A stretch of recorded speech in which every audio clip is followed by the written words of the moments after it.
Hello that. आज मैं आपसे बात करने वाला हूँ लीनियर सर्च के बारे में। लीनियर सर्च को कई बार सीक्वेंशियल सर्च भी कहा जाता है और ये एक बहुत ही इंपॉर्टेंट टॉपिक है। तो अब लीनियर सर्च में होता क्या है कि एक एरे होता है। सपोज यहाँ पे मैंने एक एरे डिक्लेयर करवा दिया है एम नाम का, उसका डेटा टाइप है INT और उसके अंदर मैक्सिमम 7 एलिमेंट स्टोर हो सकता है। और यहाँ पे 7 एलिमेंट्स है, उसका मतलब ये है कि उसकी लास्ट पोजीशन होगी 6। ये आपको याद रखना है, लास्ट पोजीशन होगी 6। तो अब क्या करना है, यूजर एक नंबर इनपुट करवाएगा। सपोज यूजर ने इनपुट करवा दिया 6। अब क्या होगा कि प्रोग्राम चेक करेगा कि ये जो एरे है जो मैंने यहाँ पे पहले से इनिशियलाइज करवा दी है, ये जो एरे है उसके अंदर क्या ये टर्म प्रेजेंट है नहीं। ठीक है, तो प्रोग्राम क्या करेगा, फर्स्ट पोजीशन से स्टार्ट करेगा और लाइन टू लाइन मतलब 0th पोजीशन से फर्स्ट पोजीशन पे जाएगा, फर्स्ट से सेकंड, और ऐसे करते करते लास्ट पोजीशन पे आएगा और वन बाय वन चेक होगा कि ये टर्म प्रेजेंट है या नहीं।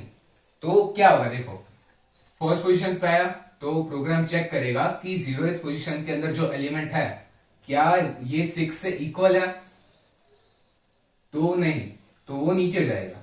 अब यहां पे भी सेम होगा, is equals to 6 question mark, तो यहाँ पे भी वैल्यू फॉल्स आएगी क्योंकि 2 इज इक्वल्स टू 6 इसकी वो क्या कहता है बुलियन वैल्यू फॉल्स आएगी। अब फिर से नीचे जाएगा। अब 4 इज इक्वल्स टू अच्छा, बुलियन में आपको कंफ्यूजन होगा, तो बुलियन मतलब ट्रू और फॉल्स, सिंपल। सिर्फ ये आप बुलियन सुनो तो आपको डिसाइड करना है ये है ट्रू और फॉल्स। ठीक है, बुलियन मतलब ट्रू और फॉल्स। तो अब 4 इज इक्वल्स टू 6 इसकी बुलियन वैल्यू होगी फॉल्स।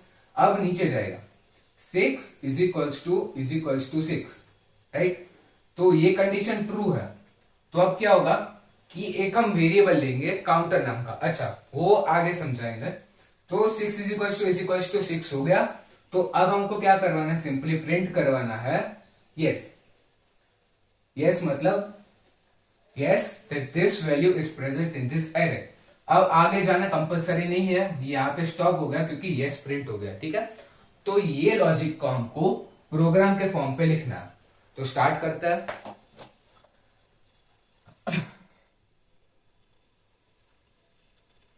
तो सबसे पहले क्या करना है, हमको एरे डिक्लेयर करवाना है, बाद में इनिशियलाइज करवाना है। तो यहां पे मैं पहले यही करवाऊंगा, INTM7। ठीक है, डिक्लेयर हो गया। अब हमको इनिशियलाइज करवाना है m इज इक्वल्स टू, यहां पर ब्रैकेट के अंदर 0 2 4 6 8 10 और 12। ठीक है, अच्छा मैंने यहाँ पे अपने आप मतलब स्टेटिकली मैंने इनपुट करवा लिया है, लेकिन आप स्कैनएफ की मदद से इनपुट करवा सकते हो। मैंने प्रीवियस वीडियो में स्कैनएफ से कैसे इनपुट ले वो समझा लिया। तो इस बार हम ऐसे इनपुट लेंगे। ठीक है, तो अब क्या करना है, फोर लूप आएगी। ठीक, यहां पर मैं फोर लूप ले लेता हूं। 4 INTI इज इक्वल्स टू 0। अब हमको क्या करवाना है कि लास्ट वैल्यू तक जाना है। अब हमको यहाँ पे पता है कि लास्ट एलिमेंट 7 है, तो हमको 6 तक ले जाना है। किसको, I को 6 तक ले जाना है। तो यहाँ पे I इज लेस देन 7। ठीक है, अब यहाँ पे होगा I प्लस प्लस। अब क्या होगा कि I 0 से स्टार्ट होगा और 6 तक जाएगा। अब यहाँ पे मैं ब्रैकेट्स करवा देता हूं। अब सिंपली हमको क्या करवाना है, इफ कंडीशन डालनी है। If m I is equals to अच्छा, अब हमको यहां पे क्या करवाना, एक नंबर इनपुट करवाना होगा। तो मैं यहां पे सबसे पहले इनपुट करवा देता हूं एक नंबर।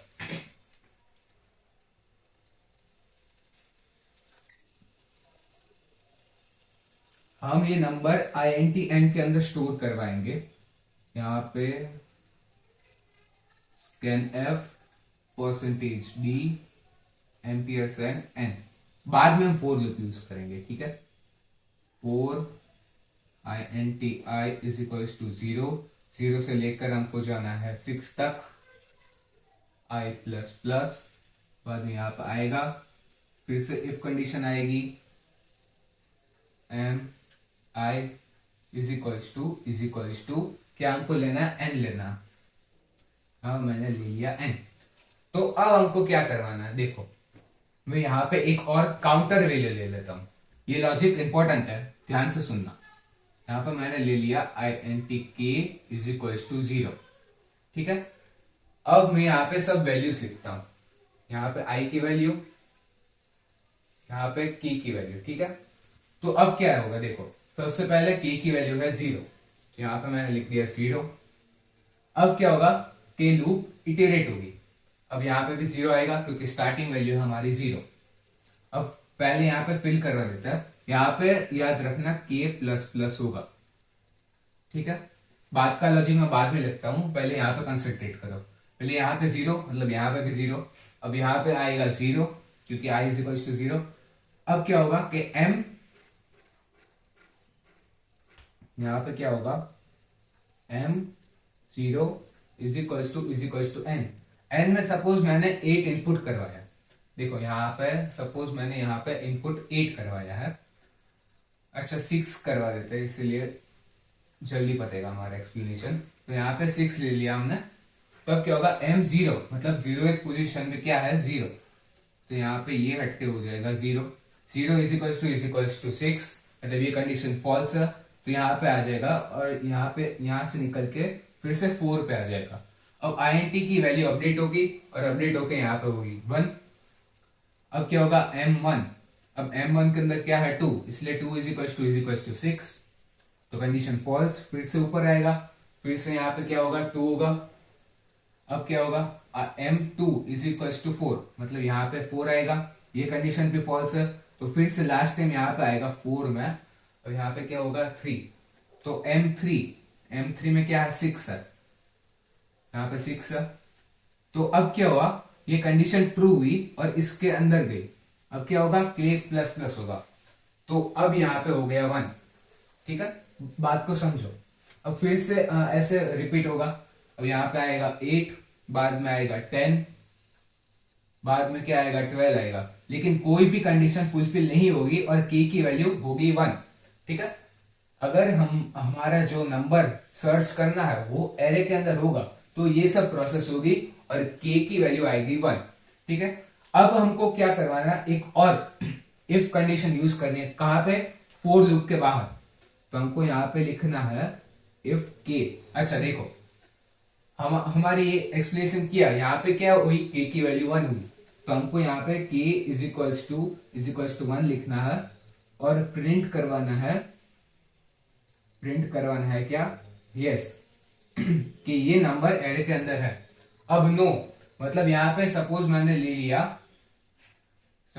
यहाँ पे ले लिया 3, तो क्या होगा, देखो यहाँ पे ये इरेज कर देता हूं, ये इरेज कर देता हूं। k की वैल्यू स्टार्टिंग क्या होगी 0 होगी और i की वैल्यू स्टार्टिंग में क्या होगी 0 होगी। अच्छा यहाँ पे मैं एल्स लिख देता हूं, if k is equal to 0 print no. ठीक है, तो अब क्या होगा, देखो i की वैल्यू 0 है, यहाँ पे भी 0 है। अब क्या होगा mi, यहाँ पे क्या आएगा इज इक्वल टू 3। अब mi क्या है 0 है, मतलब यहाँ पे क्या आएगा 0। m0 इज इक्वल टू 0, इसलिए यहाँ पे आएगा 0। ये कंडीशन फॉल्स हुई, इसलिए यहाँ से बाहर निकल जाएगा और फिर से फोर लूप पाएगा। बाद में 1 होगी तो क्या होगा 2 होगा। राइट, समझ में आ रहा है 2 क्यों है।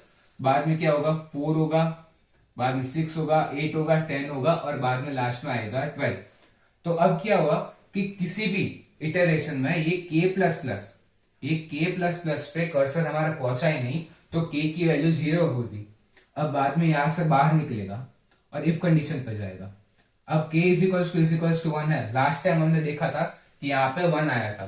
1 कब आया था, जब हमारे ये नंबर एरे के अंदर प्रेजेंट था, लेकिन अब यहाँ पे प्रेजेंट नहीं है। ये 3 इस एरे में प्रेजेंट नहीं है, इसलिए k की वैल्यू हो गई 0। अब यहाँ पे देखो k इज इक्वल टू 0, अब प्रिंट हो जाएगा नो। सिंपल लॉजिक है समझना। तो stay tune for next video, bye bye.